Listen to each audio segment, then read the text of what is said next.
Bonjour, je fais cette vidéo maintenant. C'est une vidéo un peu lourde, pas drôle du tout. J'ai eu une journée très très lourde aussi aujourd'hui.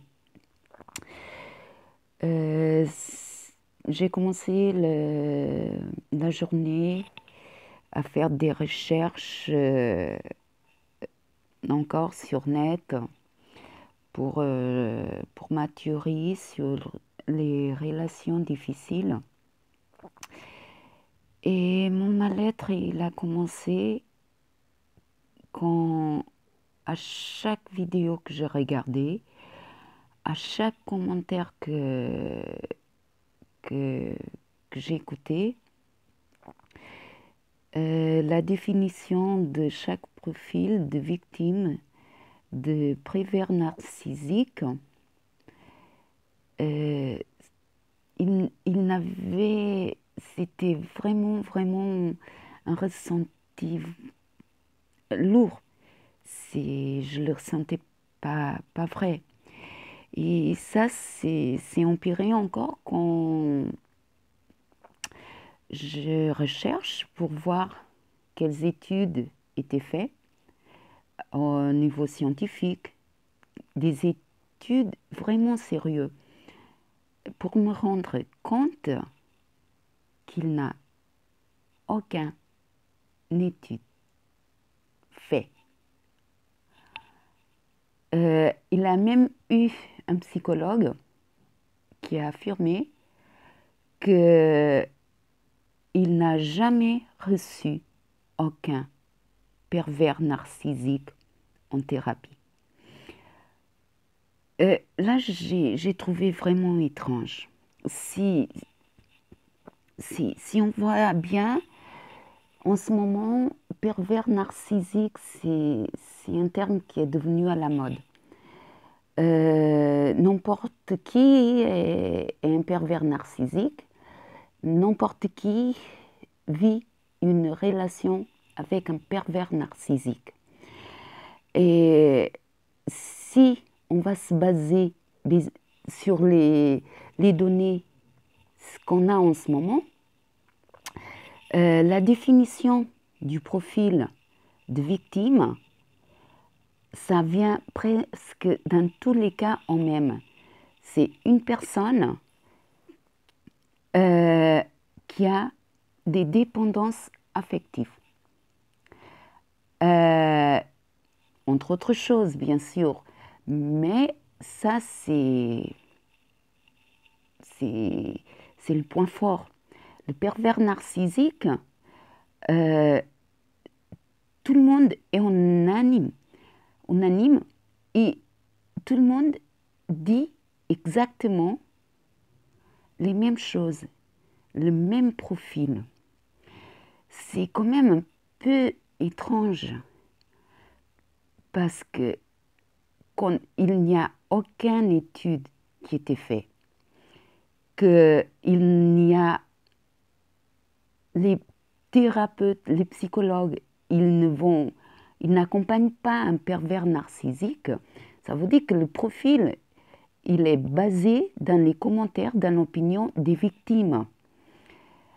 Je ne veux pas mettre rien en cause, mais si on fait l'approche, ce que nous, en France, on appelle des pervers narcissiques, aux États-Unis, c'est dans le domaine de la sociopathie ou de la psychopathie.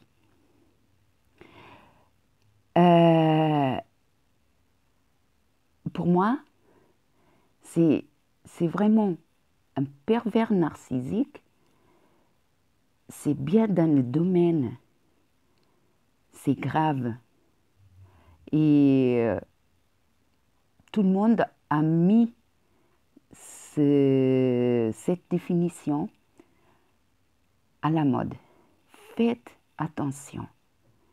Quand vous regardez une vidéo, quand vous lisez un livre, n'essayez pas de vous convaincre. que vous êtes une victime ou que vous êtes en relation avec un pervers narcissique. Ça peut être le cas, mais avant tout, faites attention à ce que vous ressentez.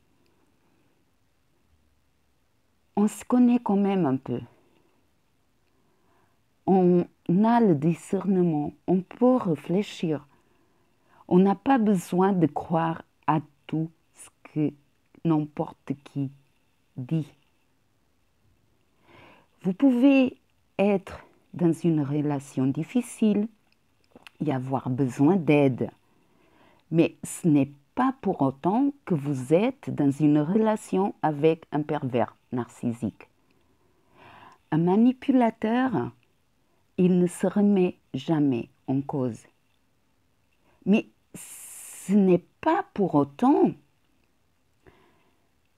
qu'il est un manipulateur pervers narcissique. La paranoïa, c'est une maladie et ça peut devenir une maladie très très grave. Il approche avec un manipulateur pervers et c'est flou. C'est vraiment flou. Ben voilà, c'est ça que je voulais vous dire. Faites attention chaque fois que vous consultez un psychologue, un psychiatre, un thérapeute, un énergéticien. Faites attention, ne tombez pas dans les mains d'un escroc qui est là juste pour vous prendre votre argent et qu'il n'a rien à foutre de votre souffrance, de votre douleur. Les relations humaines, il y a des problèmes. On vit dans une société, une vie stressée, on ne sait plus quoi penser. On croit à tout ce que les autres disent. On va croire à tout. Il faut faire attention. Voilà, je voulais vous dire ça. Et je pense que si on fait plus attention à nous, à notre ressenti, qu'on puisse être présent à nous-mêmes, qu'on puisse poser des questions. Quand quelqu'un vous dit vous êtes en relation avec un pervers narcissique, posez-vous la question: comment je peux être en relation avec un pervers narcissique? Comment je peux me libérer de cette relation? Qu'est-ce qui est le meilleur pour moi? Posez-vous des questions.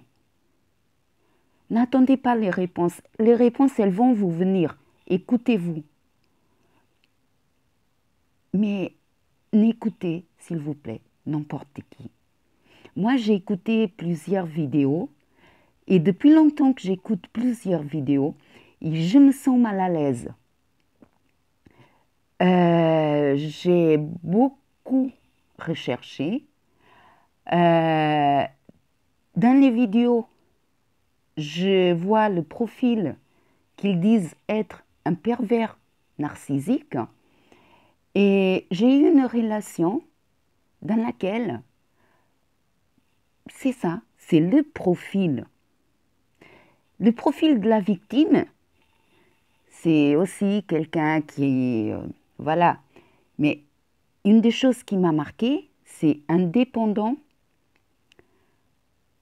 une personne dépendante affective. Autre chose qu'ils disent, c'est normalement la victime d'un pervers narcissique, c'est quelqu'un qui ne supporte pas être seul, qui a peur de la solitude, qui a peur du manque, qui a peur... Moi, je me connais.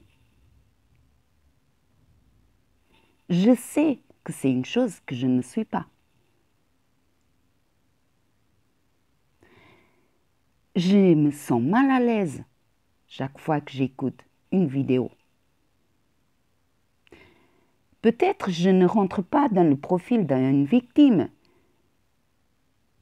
Ou peut-être je vois la personne avec qui j'étais en relation et j'ai aussi un ressenti. À force qu'on écoute, que les gens nous disent, il ne faut pas écouter ses émotions, il ne faut pas écouter ça, Si, il faut écouter ses émotions, il faut écouter ce qu'on ressent, parce que c'est vraiment quand on se coupe de nos émotions qu'on tombe dans les pièges. Chaque fois que vous allez voir quelqu'un, faites attention à votre petite voix, à votre ressenti, à votre corps. Il va vous dire si c'est la bonne ou la mauvaise personne pour vous. Voilà, ça c'est peut-être un petit coup de gueule que je suis en colère. J'ai le droit aussi. Faites attention à vous. Je vous souhaite un bon fin de journée et à bientôt. Joie et gloire à vous tous. Merci.